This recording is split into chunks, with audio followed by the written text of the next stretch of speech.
बाल कृष्ण लाल के सद्गुरुदेव के ओम नमः पार्वती पतये हर।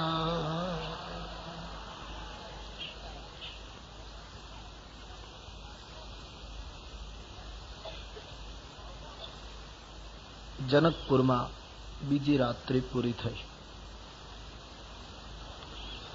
આજ સવારથી તમામ રાજાઓ ધનુષ યજ્ઞના મંડપમાં જઈ રહ્યા છે, કારણ આજે સીતાજીના ભાગ્યનો નિર્ણય થવાનો છે. ધનુષ યજ્ઞનો આજે નિર્ણાયક દિવસ છે. મહારાજ જનકજીએ શતાનંદજીને વિનંતી કરી, આપ વિશ્વામિત્રજીને પ્રાર્થના કરો, બંને રાજકુમારોને લઈને યજ્ઞમાં પધારે અને એની ઉપસ્થિતિમાં યજ્ઞ આરંભ થાય. શતાનંદજી આવે છે. બંને મળ્યા, વિશ્વામિત્રજીને પ્રણામ કર્યા. રામ લક્ષ્મણ આવી શતાનંદજીને વંદન કરે, બાપજીની પાસે બેઠા. ત્યારે વિશ્વામિત્રજીએ કહ્યું, રાઘવ, જનક મહારાજ આપણી પ્રતીક્ષા કરે છે, આપણે જઈએ અને જોઈએ કે વિધાતા કોને બળાઈ આપે છે, કોના હાથે ધનુષ ભંગ થાય, કોને સીતા પ્રાપ્ત થાય, એ જરા આપણે જોઈએ. લક્ષ્મણજીએ વિશ્વામિત્રજીને કહ્યું, બાપજી, હું કહી દઉં યશ અને કીર્તિ કોને મળવાની છે? રામ સમજી ગયા લખન શું કહેવા માંગે છે. પણ બહુ સરસ વાત લક્ષ્મણજીએ રજૂ કરી. લખન કહા જસ ભાજન સોઈ. બાપજી, યશનું પાત્ર એ જ બને જેના ઉપર આપ જેવા સંતની કૃપા હોય. બંને ભાઈઓને સાથે લઈ ઋષિગણોની સાથે મહર્ષિ કૌશિક, વિશ્વામિત્રજી ધનુષ યજ્ઞમાં હાજરી આપવા માટે શતાનંદજીની સાથે જનકના એ ભવ્ય મંડપમાં આવે છે, જ્યાં હજારો રાજાઓ ઉપસ્થિત છે. વચ્ચેના ભાગમાં ભગવાન શંકરનું એ પિનાક પડ્યું છે. धनुषनी पाछळनी जे कथा है उसको जरा ध्यान में ले ले. आप कदाच सांभळ्युं हशे के अपना पुराण काल में एक त्रिपुरासुर नामनो राक्षस थयो. ए एटलो बधो शक्तिशाળી અને માયાવી હતો કે આકાશમાં એમણે 3 નગર રચેલા એવી કથા છે. જ્યારે કોઈ દેવ એના ઉપર હુમલો કરે ત્યારે એક નગરમાંથી બીજા નગરમાં જતો રહે, એ નગર ઉપર હુમલો થાય તો ત્રીજા નગરમાં જતો રહે. ત્રણેય નગર ઉપર એક સાથે જે હુમલો કરે તો જ ત્રિપુરાસુર મરે, આવું એને વરદાન હતું. જરા વાત વિચિત્ર લાગે, આકાશમાં 3 નગર ને એમાં એ ફરતો હોય ને એ કદાચ બુદ્ધિગમ્ય ન પણ લાગે. તુલસીજીએ પોતાના સાહિત્યમાં એના બહુ સુંદર ખુલાસા કર્યા છે. એનો તાત્વિક અર્થ મહાત્માઓએ કર્યો છે. ત્રિપુરાસુર એ માનવીનું મન છે અને મન હંમેશા 3 નગરમાં ફર્યા કરે છે. ક્યારેક કામમાં, કામ ઉપર તમે પ્રહાર કરો તો ક્રોધમાં, ક્રોધ ઉપર પ્રહાર કરો તો લોભમાં, એ 3 નગરીમાં સતત ઘૂમ્યા કરે. 3 ઉપર એક સાથે જે પ્રહાર કરે એ ત્રિપુરાસુરને મારી શકે. આ કામ શિવજીને સોંપવામાં આવ્યું. એ કથા એવી છે, શંકર ભગવાને એના ઉપર પ્રહાર કર્યો. અત્યારે જે ધનુષ યજ્ઞમાં જે ધનુષ્યનો ઉપયોગ થવાનો છે એ શંકરજીનું ધનુષ એ વખતે વપરાયું. એના ઉપર બાણ ચડાવી એમણે ત્રિપુરાસુરનો વધ કર્યો. પછી આ ધનુષ શંકરજીને થયું કે આનો ઉપયોગ બહુ સરસ રીતે થઈ ગયો, હવે આ ધનુષ હું જનકરાજને આપી દઉં. નિર્ણય કર્યો જનકજીને આપવાનો. ત્યારે જનકજીને શિવજી આપવા ગયા એ ધનુષ, ત્યારે ધનુષ્ય માનો બોલ્યું. શંકર ભગવાનને કહ્યું, મહારાજ, આપના હાથમાં હું અનેક વાર રહ્યો, છતાંય મારે બંધન ચાલુ જ રહ્યું. કારણ કે તમે જનકને સોંપો છો, જનક ક્ષત્રિય છે, રાજવી છે, યુદ્ધ કરશે એટલે વળી પાછું દોરી ચડાવશે, એટલે મારે તો બંધન જ રહેવાનું ના. ઈશ્વરના હાથમાં જાય એને તો મુક્તિ મળે એવું સાંભળ્યું છે, અને તમારા હાથમાં રહેવા છતાં મારે બંધન જ ચાલુ રહ્યું. બોલે નહીં, તમે એક કામ કરો, હું એટલા માટે તમને જનકને સોંપું છું. ધનુષને કહ્યું કે જનકપુરમાં રામ આવશે, અને રામ જ્યારે તમને ચડાવે ત્યારે તૂટી જજો, એટલે તમારી મુક્તિ થઈ જાય, પછી કોઈ ચડાવશે નહીં. રામ સ્પર્શ કરે એટલે ખંડિત થઈ જશે. એ ધનુષ્ય જનકજીને આપવામાં આવેલું. એમ કહેવાય છે કે હાથીઓ દ્વારા એને ખેંચીને મૂકવામાં આવેલું, એટલું વજનદાર હતું. એ ધનુષ્યને સીતાજીએ એક હાથે ઊંચું કરી લીધેલું. જનક રાજા ધનુષ આવ્યા પછી રોજ એની પૂજા કરતા. સીતાજીને જનકે કહ્યું, બેટી, હું સવારમાં ધનુષની પૂજા કરું એના પહેલા ગાયનું ગોબર લઈને, છાણ લઈને તારે ધનુષની આજુબાજુ જગ્યા પવિત્ર કરવાની, જેથી કરીને હું રોજ પૂજા કરું. તો રોજનો ક્રમ હતો સીતાજીનો, ધનુષની આજુબાજુ ગાયના છાણથી ભૂમિ પવિત્ર કરે, પછી જનક ધનુષની પૂજા કરે. એક દિવસ સીતાજીને એમ થયું કે ધનુષ્યની ચારે બાજુ તો હું ભૂમિ પવિત્ર કરું છું, પણ નીચે કચરો રહી જાય છે. એટલે સીતાજીએ નીચે ગોબર લીપવા માટે ડાબા હાથમાં, જે હાથીઓ દ્વારા ધનુષ્ય લાવવામાં આવેલું, એ સીતાએ ડાબા હાથે ઊંચું કર્યું. શક્તિ છે, આદ્ય શક્તિ છે. અને નીચે લીપી નાખ્યું, ધનુષ મૂકી દીધું, જાણે કઈ થયું જ નથી, બિલકુલ સહજ. અને જનક રાજા જ્યાં પૂજા કરવા આવ્યા તો જનક આશ્ચર્યથી ભરાઈ ગયા કે આ ધનુષ્ય નીચે કોણે લીપી નાખ્યું? હાથીઓ દ્વારા ઊંચું કરવામાં આવે તો માંડ માંડ ઊંચું થાય. સીતાને બોલાવી, વૈદેહી, હા પિતાજી, બેટા ધનુષ્યની નીચે કોણે લિંપન કર્યું? બોલે, બાપુજી મને એમ થયું કે નીચે તો કચરો રહી જ જાય છે. જનકની આંખો ખુલ્લી રહી ગઈ કે શું વાત કરે છે, આ ધનુષ્ય ઊંચું કઈ રીતે થાય? બોલે, બાપુજી આ રીતે. પાછું લઈ લીધું. બસ એ દિવસે જનકને પહેલી વાર ખ્યાલ આવ્યો કે શક્તિનું પ્રાગટ્ય થઈ ચૂક્યું છે, અને આ શક્તિ મારી નથી, આ શક્તિ જેની હોય એને મારે સુપ્રત કરવી જોઈએ. અને તેથી ધનુષ્ય યજ્ઞની ઘોષણા આ ઘટનાની પાછળ નક્કી થઈ કે આ ધનુષ્યને જે ચડાવે એ આ શક્તિનો સાચો માલિક બની શકે. જનકની તો શક્તિ નહોતી, એને તો મળેલી હતી ને સીતા, અને મળેલી વસ્તુ જેની હોય એને આપવી જોઈએ. એટલા માટે આ જાહેરાત છે. આપણને કોઈ ચીજ વસ્તુ જડે તો આપણે નથી જાહેરાત કરતા કે ભાઈ અમને ફલાણી વસ્તુ મળી છે, નિશાની આપીને લઈ જાઓ. કોઈ શુકન માનીને બેગમાં મૂકી દે એ આખી વાત જુદી છે, પણ નહીતર અમુક માણસને કોઈ વસ્તુ મળે તો એ નિશાની આપીને લઈ જવાની જાહેરાત. જનકની આ જાહેરાત છે કે શક્તિનો असली मालिक कौन है, इसलिए उन्होंने ये घोषणा कर दी. आज वही धनुष यज्ञ मनाया जा रहा था. चिक्कार मेदनी धनुष यज्ञની ચારે બાજુ બ્રાહ્મણો, ઋષિઓ, રાજા મહારાજાઓ, દેવતાઓ પણ રાજાઓનું રૂપ લઈ લઈને આ સભામાં ઉપસ્થિત હતા. અસુરો પણ વેશ પલટો કરીને આવ્યા હતા, એમ રામચરિત માનસનો મત છે. રામ લક્ષ્મણ વિશ્વામિત્રજીની સાથે યજ્ઞ મંડપમાં જઈ રહ્યા છે. આ સમાચારે આખી જનકપુરી ઉમટી છે. પ્રત્યેક નરનારી, અબાલ, વૃદ્ધ કાફી ગીરદી થઈ છે દ્વાર ઉપર.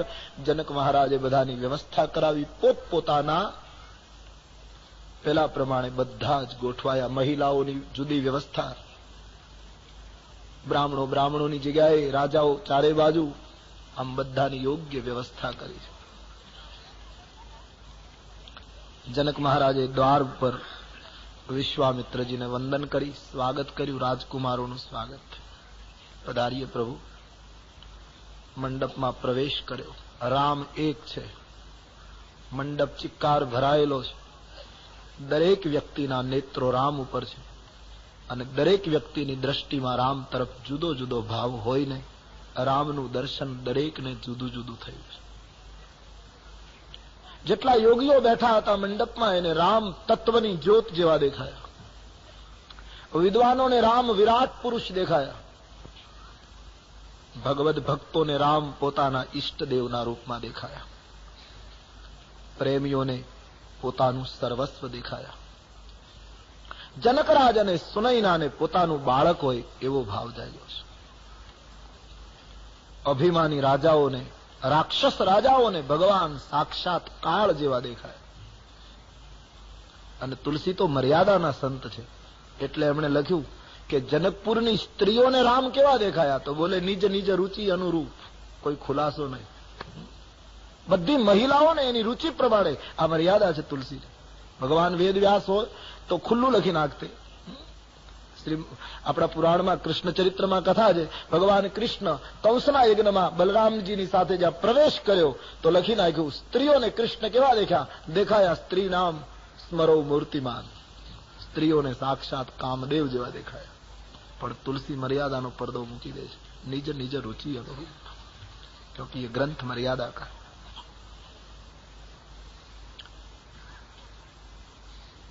જેના હૃદયમાં જેવો ભાવ એવું રામનું દર્શન બધા પામ્યા છે. બહુ સાચી વાત છે. ઈશ્વરની બાબતમાં દરેક વ્યક્તિના અનુભવ જુદા જુદા હોય છે અને દરેક જણ સાચા હોય છે. જે ભૂમિકા ઉપરથી ઈશ્વરને જોવામાં આવે, ઈશ્વર એવો દેખાય. વ્યાસગાદી એક છે, એક જ તરફ એનું મુખ છે, છતાં સન્મુખવાળાને વ્યાસગાદીનો એ ભાગ દેખાશે, બાજુવાળાને બાજુનો ભાગ દેખાશે, કોઈ પાછળ બેસે તો એને પાછળનો ભાગ દેખાશે. એમાં વ્યાસગાદી બિલકુલ નિસંગ છે. મારીને તમારી બેસવાની જે ભૂમિકા છે એને લીધે વ્યાસગાદીનું જુદું જુદું રૂપ દેખાય. એટલા માટે ઈશ્વરની બાબતમાં મીરાનો અનુભવ જુદો હશે, નરસિંહનો જુદો હશે, તુકારામનો જુદો હશે, શંકરાચાર્ય મહારાજનો જુદો હશે, વલ્લભાચાર્યજીનો જુદો હશે, અને બધા સાચા હશે. કારણ કે ઝાંકી રહી ભાવના જૈસી, પ્રભુ મૂર્તિ તીન દેખી તૈસી. જેના હૃદયમાં જેવો ભાવ એવા રામ દરેકને દેખાયા. વ્યક્તિમાં પણ આવું નથી થતું. આપણા એક જ વ્યક્તિ એક વ્યક્તિને અપ્રિય લાગે છે, એક વ્યક્તિ એના ઉપર પ્રાણ આપવા તૈયાર થાય. વ્યક્તિ તો એક છે, પણ જેનો હૃદયનો જેવો ભાવ, બસ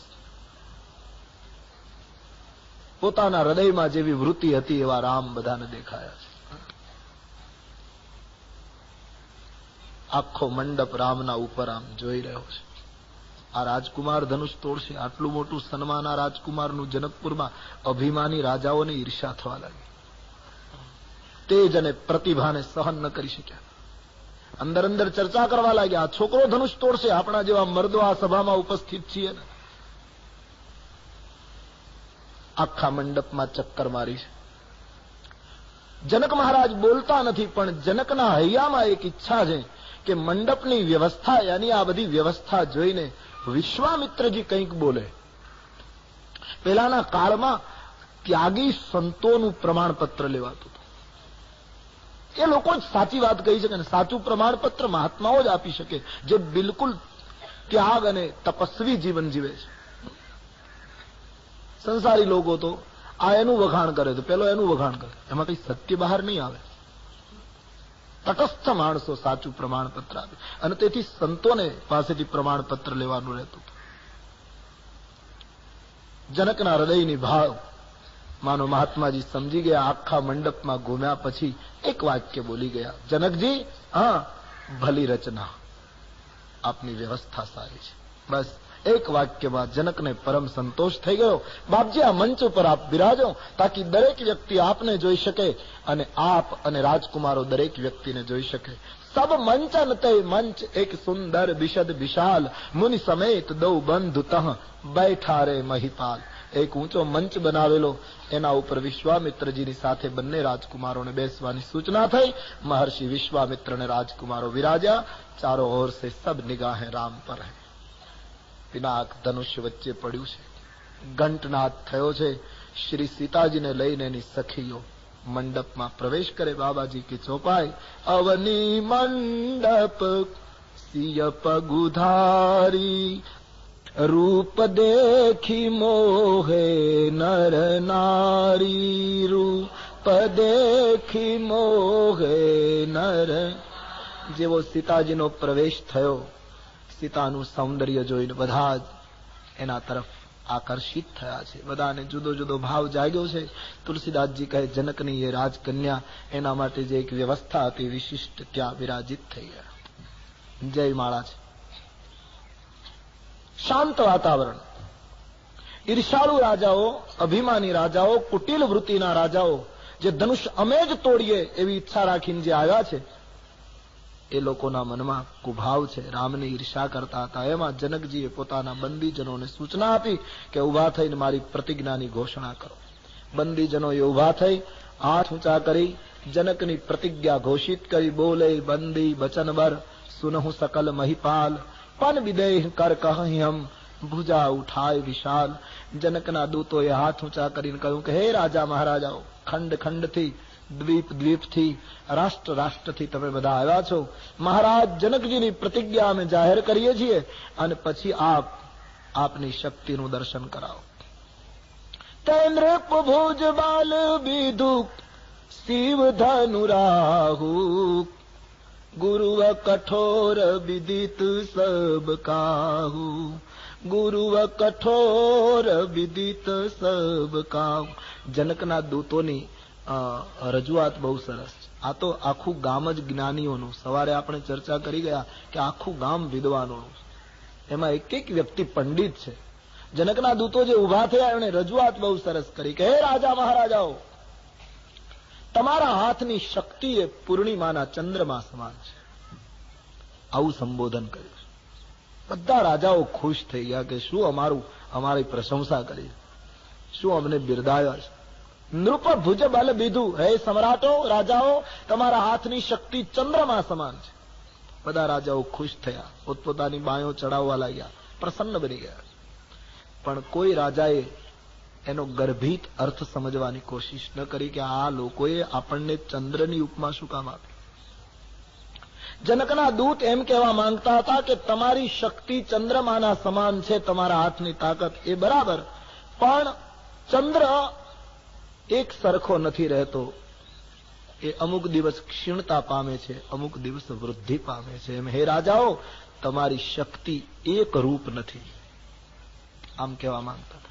અથવા તો એક સંત કહે નહીં, ચંદ્રની ઉપમા એટલા માટે આપી કે જનકના દૂતો એમ કહેવા માંગે કે તમારી શક્તિ ચંદ્રમાના સમાન છે, કારણ ચંદ્રમામાં જેમ કાળો દાગ છે એમ તમારી શક્તિમાં અહંકારનો કાળો દાગ છે. એક સંત કહે નહીં, ચંદ્રની ઉપમા એટલા માટે આપી કે આપણા પુરાણકારના કહેવા પ્રમાણે ચંદ્રને જ્યારે મોટાઈ મળી ત્યારે એમણે બૃહસ્પતિના પત્ની યાની ગુરુ પત્ની ઉપર ખરાબ દ્રષ્ટિ કરી, જે પોતાની માતા થાય, અને એટલા માટે એને કલંક લાગ્યું. તો આ જનકના દૂતો એમ કહે કે તમારામાં ચંદ્રમામાં કાંઈ તફાવત નથી. ચંદ્રએ ગુરુ પત્ની જે માં ગણાય એના ઉપર ખરાબ દ્રષ્ટિ કરી હતી.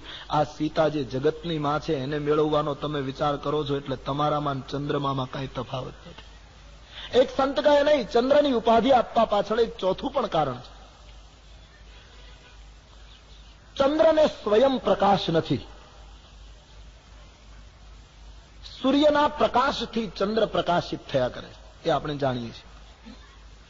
તો જનકના દૂતો એમ કહે છે કે તમારી શક્તિ ચંદ્રમાના સમાન ખરી, પણ આ શક્તિ તમારી નિજી નથી, તમારી પોતાની નથી. એ તો સૂર્યવંશનો સૂર્ય જે રામ બેઠો છે એને લીધે તમે બધા સારા દેખાવ, રામને લીધે તમારી શોભા છે, શક્તિ કોઈ બીજાની છે. અથવા તો એક સંત કહે ચંદ્રની ઉપમા એટલા માટે, ચંદ્રની ઉત્પત્તિ સાગરમાંથી, લક્ષ્મીની ઉત્પત્તિ પણ સાગરમાંથી, એટલે સાગરીય બંનેનો પિતા છે. આ બંને બહેન ભાઈ થાય, ચંદ્ર અને લક્ષ્મી. જનકના દૂતો એમ કહેવા માંગે છે કે હે રાજાઓ, તમારા હાથની શક્તિ ચંદ્ર સમાન અને સીતા લક્ષ્મી સ્વરૂપા છે, એટલે તમારી બહેન ગણાય, એના હાથે તમારી રાખડી હોય, એનો પાણી ગ્રહણ કરવાનો તમે વિચાર કરો, એ યોગ્ય નથી. તમે ચંદ્રની સમાન એટલા માટે. અથવા તો તુલસીદાસજીનો પણ એક અભિપ્રાય, આના ઉપર એક વિશેષ અભિપ્રાય. તુલસીદાસજીએ રામાયણમાં ધનુષને અંધકારની ઉપમા આપી છે. ચાપ તમ, આ શબ્દ આવ્યો, તમ યાની અંધકાર. ધનુષી અંધકારનું પ્રતીક છે. રાજાઓને ચંદ્રની ઉપમા એટલા માટે આપી કે ચંદ્ર કોઈ દિવસ અંધકારની સત્તાને પૂર્ણ રીતે નાશ નથી કરી શકતો. અંધકારની સત્તાનો પૂર્ણ નાશ કરવા માટે સૂર્યોદય અતિ આવશ્યક છે.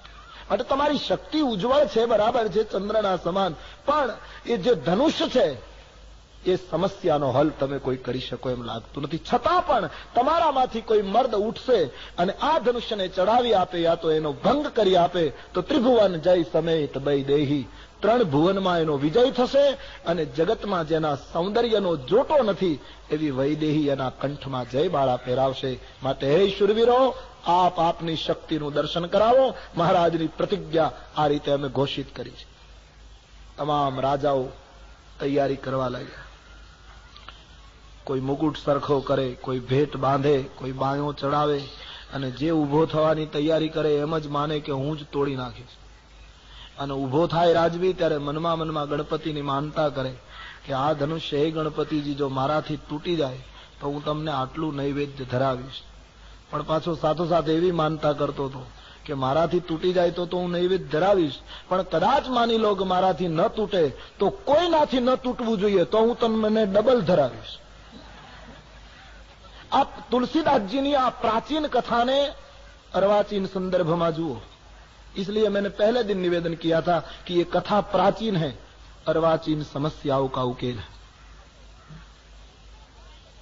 एक રાજવી મનમાં મનમાં એમ ઈચ્છે છે કે કાં તો ધનુષ અમે તોડીએ, મારાથી જ તૂટે, અને કદાચ મારાથી ધનુષ્ય ભંગ ન થાય તો કોઈથી તૂટવું ન જોઈએ. સમસ્યા એમને બની રહેવી જોઈએ. અર્વાચીન જગતમાં પણ દરેક વ્યક્તિ એમ જ ઈચ્છે છે કે કાં તો સમસ્યાનો ઉકેલ હું જ આપું, અથવા તો હું જો સમસ્યાનો ઉકેલ ના આપી શકું તો બહેતર છે એ સમસ્યા બની રહે, અથવા તો વધારે સમસ્યા ગહેરી બને, બીજો કોઈ સમસ્યાનો હલ ન કરી શકે. કાં તો હું જ કરું અને કાં તો કોઈથી થવા ન દઉં. આ વૃત્તિ આજે સમાજમાં દેખાય.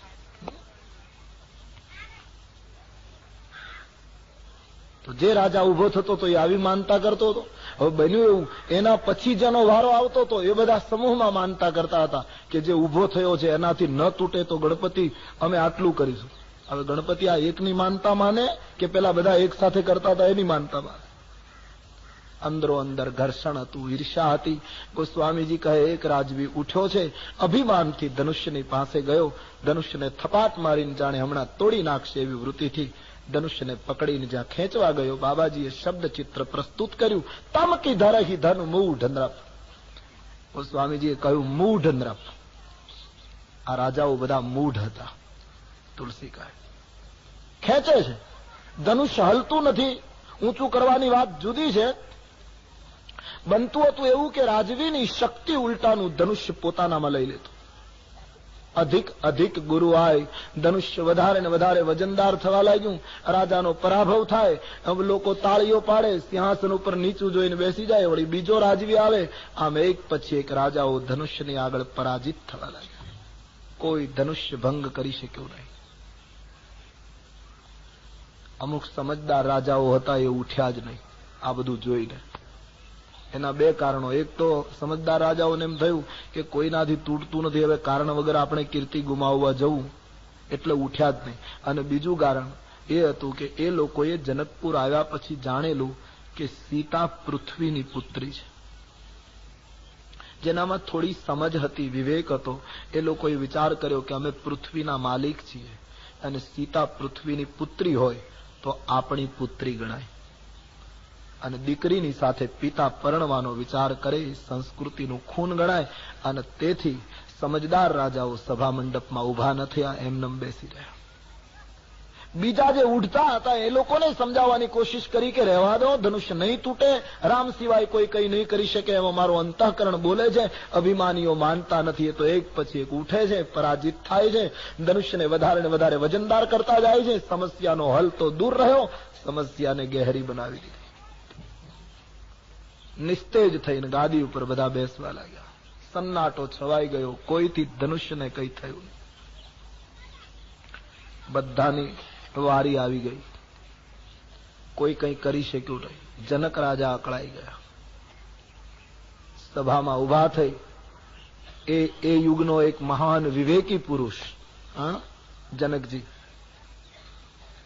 એટલા બધા અકળાઈ ગયા. ધનુષ્ય ન તૂટ્યું એમાં સભાની આખી સભાનું અપમાન કરતા જનકજીએ કડક શબ્દોમાં નિવેદન કર્યું છે કે દ્વીપ દ્વીપ કે ભૂપતિ નાનક આ એવું સુની પન જોખમ ઠાના. હે રાજાઓ, દ્વીપ દ્વીપથી તમે મારી પ્રતિજ્ઞા સાંભળીને અહીં આવ્યા છો. તમને બધાને ખબર હતી કે આ ઘટના થાય તો જ સીતા મળે. ધનુષ્યને ચડાવવું અને તોડવું એ તો બહુ દૂરની વાત છે રાજાઓ, પણ જે જગ્યાએ ધનુષ્ય પડ્યું છે ત્યાંથી તલના દાણા જેટલું તમે હટાવી પણ ન શીખ્યા. મને આવી ખબર હોત કે ધનુષ્યને ઊંચકનારો વિધાતાએ જગતમાં કોઈને નિર્માણ જ નથી કર્યો, તો આવી પ્રતિજ્ઞા કરીને હું મશ્કરીને પાત્ર ન બને. હવે તો પ્રતિજ્ઞા તોડું તો સત્ય ચૂક્યો કહેવા, અને પ્રતિજ્ઞા ન તોડું તો મારી પુત્રી સીતા કુંવારી રહી જાય. શું કરું? મને આવી ખબર હોત તો આવી ઘોષણા હું ન કરત. તમારામાંથી કોઈ આ કાર્ય કરી શક્યો નહીં. મને નવાઈ લાગે. જનકજી બહુ કડક શબ્દોમાં બોલ્યા છે, એટલેથી અટક્યા હોત તો વાંધો નહીં. પણ હે રાજા મહારાજાઓ, હવે હું આપને ચોખ્ખા શબ્દોમાં કહું છું કે હવે કોઈ શુરવીર હોવાનો દાવો ન કરશો આ ધરતી ઉપર. મેં તમારી શુરવીરતા જોઈ લીધી. અને સાફ શબ્દોમાં સાંભળી લો. તજ હું આશ નિજ નિજ ગૃહ જાહુ, લિખાન વિધિ વૈદેહી વિવાહુ. મારી વૈદેહીનો વિવાહ વિધાતાએ લખ્યો જ નથી. તમે બધા આશા છોડીને તમારે ઘરે જતા રહો. આમ ખુલ્લું અપમાન કરી નાખ્યું. હવે કોઈ મંચ ઉપર ઉભો થઈને જાહેરમાં આપણું અપમાન કરે કે હવે તમે ઘરે જતા રહો, મહેરબાની કરીને અહીંથી નીકળી જાઓ. આ તો સમજદાર માણસ એ કહેવાય કે પછી નીચું જોઈને ત્યાંથી નીકળી જાય, જતો રહે. સબતે કઠિન જાતિ અપમાન. પણ અહીંયા એવું બન્યું, બધા બેસી રહ્યા, કોઈ ગયો જ નહીં. કારણ કે તુલસીદાસજીએ પહેલાથી જ ભવિષ્ય ભાગ્યું હતું. મૂઢ નૃપ, આ મૂઢતા હતી, સ્થિત પ્રજ્ઞતા નહોતી. એને અપમાનની અસર નથી એવું નહીં, મૂઢતા હતી, સમજી ન શક્યા એ લોકો. બધા બેસી રહ્યા. અમુક સજ્જનો ઉકળાટ કરવા લાગ્યા કે હવે આપણું જાહેરમાં અપમાન કરે છે, ઘરે જતા રહો એમ કહે, નીકળી જઈએ આપણે. તો પેલા અભિમાનીઓએ કહ્યું બેઠા છીએ. કહ્યું પણ હવે બેસવાનો શું ફાયદો? આપણું અપમાન કરે છે, બાપ દાદાની કીર્તિનો સવાલ. પેલા અભિમાનીઓએ કહ્યું હવે કીર્તિ રહી છે કે રહી છે જ ક્યાં કે સવાલ ઉઠે. જે હતી એ તો ધનુષને અર્પણ કરી દીધી. હવે કીર્તિ જેવું કઈ છે નહીં. પેલા કહું ભલે, પણ હવે બેસીને ફાયદો શું? જાહેરમાં અપમાન કર્યું છે, જતું રહેવું જોઈએ. બોલે બેસવામાં ફાયદો છે. અભિમાનીઓ કહે શું? કે કોઈનાથી ધનુષ્ય નથી તૂટ્યું તો શું આ રાજકુમાર તોડી શકશે? પેલા રાજાએ કહ્યું માની લો રાજકુમાર પણ ન તોડી શકે, પણ હવે આપણો તો વારો આવી ગયો છે, આપણી વાત તો પૂરી થઈ ગઈ છે. કહ્યું નહીં, બેસવામાં ફાયદો. શું ફાયદો? કે કદાચ જનકજી કોઈ ધનુષ તોડી શક્યું નથી એટલે ઋષિ મુનિઓને પૂછી અને એવો નિર્ણય કરે. આવા અંદરો અંદર મનોરથો કરતા હતા લોકો.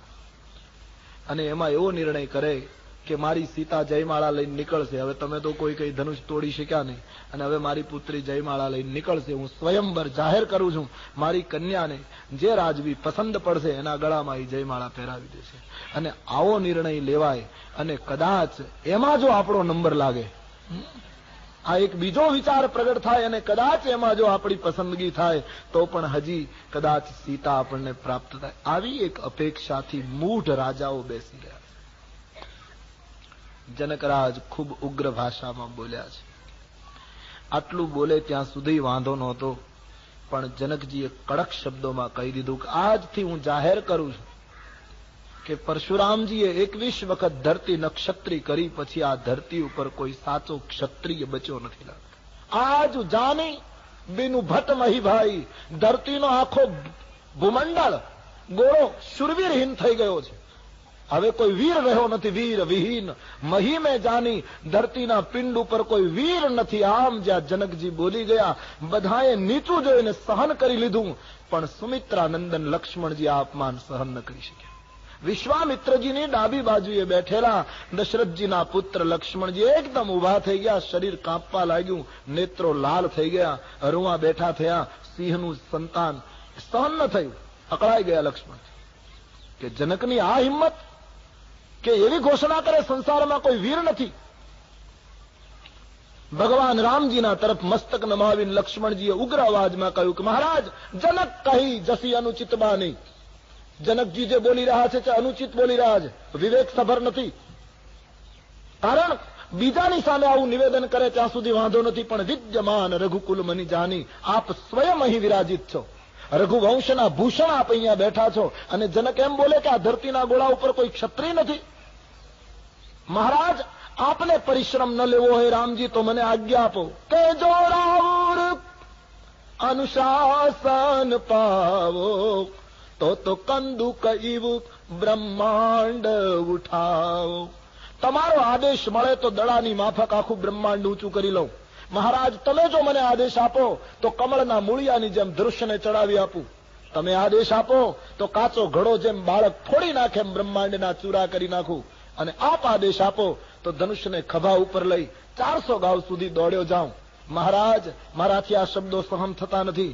આપ મને આદેશ આપો અને હું બોલ્યો એટલું જો ન કરી આપું લક્ષ્મણ કહે તો ક્ષત્રિય કહેવડાવવાનું બંધ કરી દઉં. હાથમાં ભિક્ષા પાત્ર લઈને 5 ઘરની ભિક્ષા માંગીને પેટ ભરીશ. બાકી મહારાજ જનકના શબ્દો કાં તો પાછા ખેંચાવો અને કાં તો મને આદેશ આપો. લક્ષ્મણજી ખૂબ સકોપ બોલી ગયા છે. એના સ્વભાવ પ્રમાણે બોલ્યા. રામાયણમાં એમ લખ્યું છે, લખન સકોપ વચન જબ બોલે ડગમગાની મહી દિગ્ગજ ડોલે. ધરતી ધ્રુજવા માંડી, સિંહાસનો કાપવા લાગ્યા, દિગ્પાળો ધ્રુજવા લાગ્યા. કદાચ શેષાવતાર લક્ષ્મણ જગતનો લય કરી નાખશે. આટલી બધી વાતાવરણ ઉપર લક્ષ્મણજીના અસર શબ્દોની અસર થઈ, બધા ડોલી ગયા. પણ તુલસીદાસજી કહે લક્ષ્મણજીનું નિવેદન વીરતાથી ભરેલું સાંભળીને બધા ડોલ્યા, પણ 2 ન ડોલ્યા. એક ધનુષ અને બીજા રામ, ઈ હજી એમ ન, એને કોઈ અસર ના થઈ. આટલું ઉગ્રતાથી બોલ્યા, આ 2 ને કશી અસર નહીં.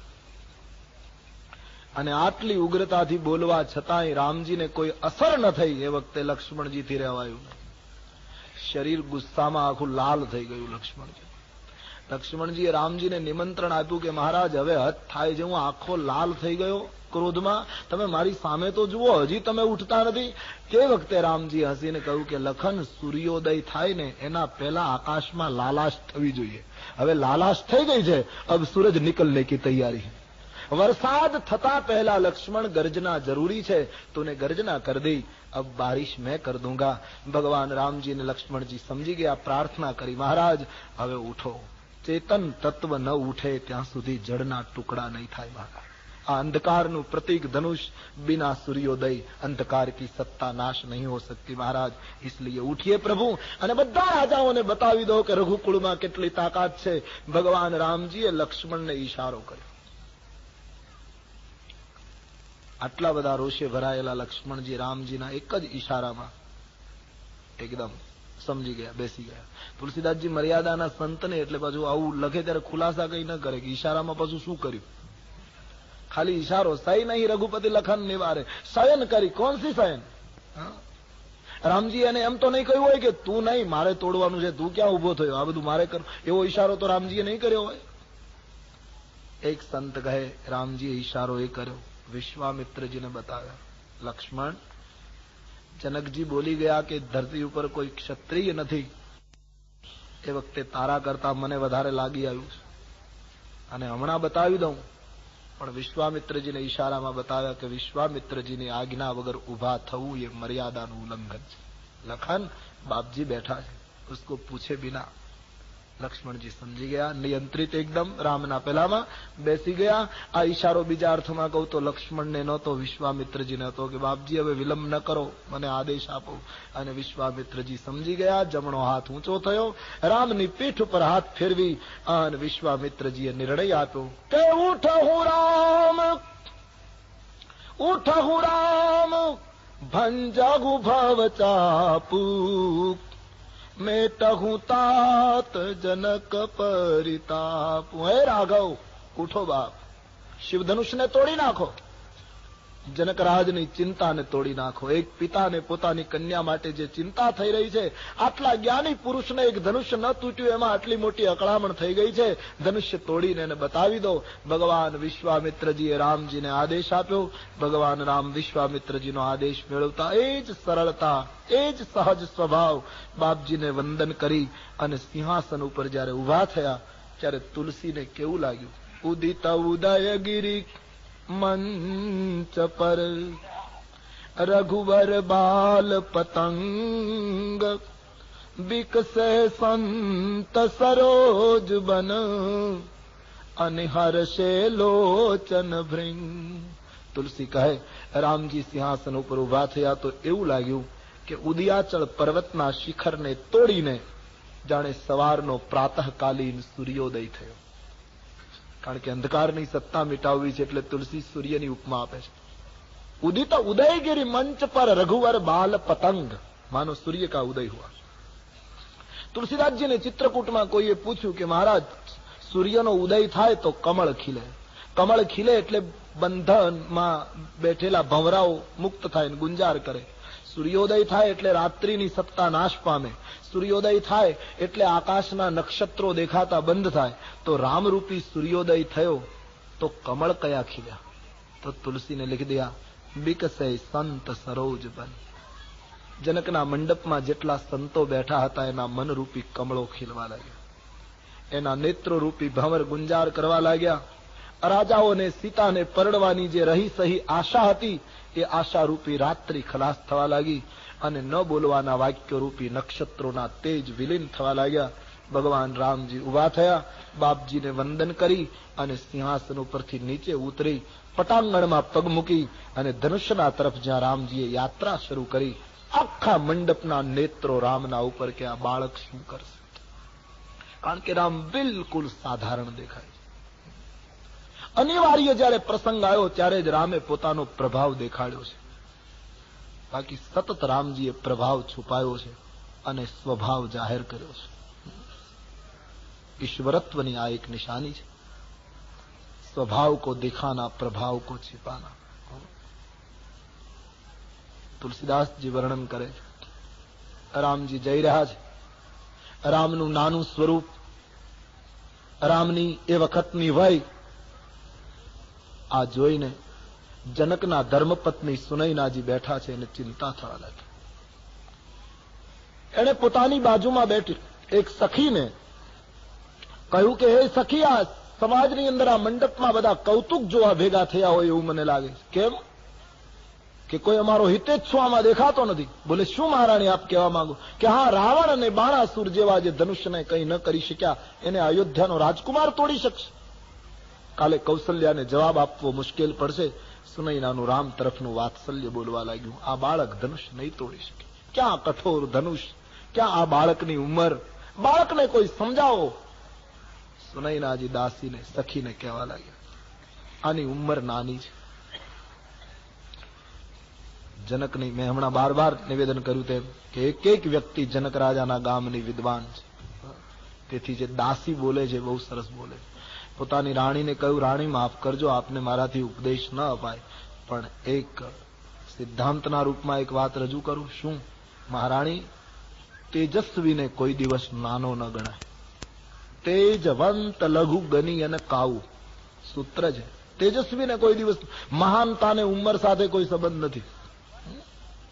ઉંમરને અને મહાનતાને શું લેવા દેવા? રામની ઉંમર નાની છે એટલે તમે એમ માનો છો કે એનામાં કશું નથી દેવી?